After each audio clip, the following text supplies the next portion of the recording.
Bharatiya Janata party का नेतृत्व तय करता है किसको कैंडिडेट देना है, और ये हमारी पार्टी का अंदरूनी मामला है। और सबसे बड़ी बात मुझे लगता है कि वो विचलित हुए पड़े हैं। पिछले दिनों जो घटना घटित हुई है, उनके बहुत सारे साथी उनकी पार्टी को छोड़ करके चले गए, और साथी ऐसे हैं, उनका इतिहास राजनीतिक दृष्टि से कुछ लोगों का तो इस तरह का है, परिवार का इतिहास, जो लंबे समय से राजनीति, कई दशकों की राजनीति, कई पीढ़ियों की राजनीति कांग्रेस पार्टी में कर चुके हैं। आखिरकार वो लोग ऐसे हालात में विवश क्यों हुए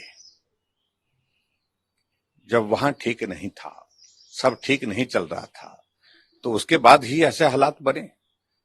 अगर वो लोकतांत्रिक व्यवस्था में विश्वास करते हुए इस बात को कहते हैं कि हम इस विचारधारा को अब छोड़ना चाहते हैं, अपनी पार्टी हमारी भारतीय जनता पार्टी होनी चाहिए, मोदी जी को मजबूत करना चाहते हैं, तो उसके लिए मुझे नहीं लगता कि उनको कोई आपत्ति होनी चाहिए।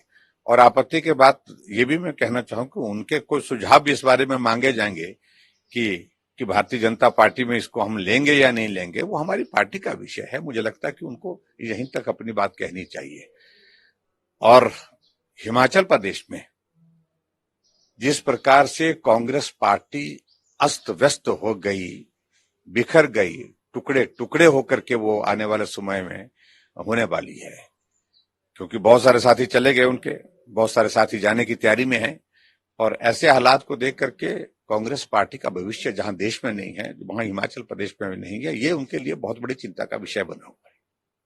तो मुकेश ने कहा है कि ऑपरेशन लोटस कामयाब नहीं होगा। ऐसा है कि वो पहले भी बातें कहते थे, और वो यही कहते थे कि राज्यसभा की सीट के लिए हमने नॉमिनेशन जब फाइल किया तो कांग्रेस के बहुत सारे नेताओं ने टिप्पणियां की, 1 वोट 2 वोट हो सकता है ऐसे चले जाए, लेकिन भारतीय जनता पार्टी ऐसे ही बोलती थी जैसे वो, आज मैं सुन रहा था उनका कि सपने देख रहे हैं। न हमने सपने तब देखे हैं न आज देख रहे हैं, हम व्यवहारिक रूप से काम करते हैं।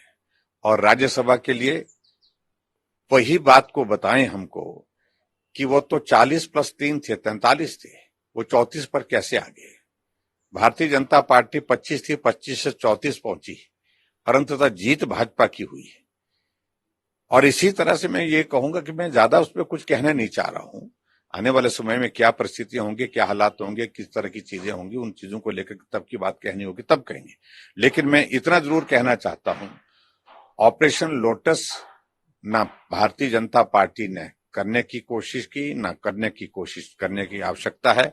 मैं बड़ा साफ कह रहा हूं, जब राज्यसभा में उनके ही साथियों ने दुखी होकर के, दुखी मन से इस बात को एक बार ने अनेक बार कहा कि कांग्रेस में घुटन हो गई, अपनी बात कहते कहते सुनता नहीं कोई, मानता कोई नहीं, ऐसे हालात में अब हम कदम उठा रहे हैं। और उनने कांग्रेस के कैंडिडेट को, कांग्रेस के कैंडिडेट जो वहां पर थे, कैंडिडेट के सामने वहां पर पोलिंग बूथ पर पोलिंग एजेंट जो था, जो वहां पर बैठा था, उनको वोट दिखा करके दिया है कि हमने कांग्रेस पार्टी का वोट देने का नहीं, हमने भारतीय जनता पार्टी को वोट देने का फैसला किया है। ये कांग्रेस के ऑथोराइज्ड एजेंट को वहां पर दिखाया है, चोरी छुपे नहीं, खुलेआम दिखाया है। तो ये हिम्मत किसी किसी में होती है। आखिरकार ये परिस्थिति बनी है तो कांग्रेस पार्टी को अपने अंदर आत्मचिंतन करना चाहिए, मैं इतना ही कहूंगा। मुझे लगता है कि वो बहुत बातें बहुत जल्दबाजी में बोलते हैं, और मैं उसको कहूं कि थोड़ा विवेक रखें, सब्र करें।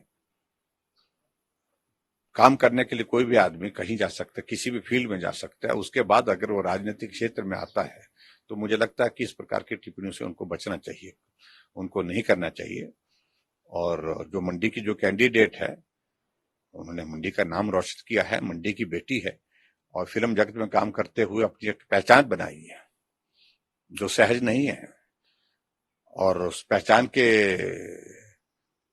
बाद अब राजनीतिक क्षेत्र में आने का उन्होंने जब निर्णय किया है, पार्टी ने उनको हमारी टिकट दिया है, और मुझे पूरा भरोसा है कि यहाँ पर भी उसी जज्बे के साथ वो काम करेंगी, लोगों की सेवा करेंगी।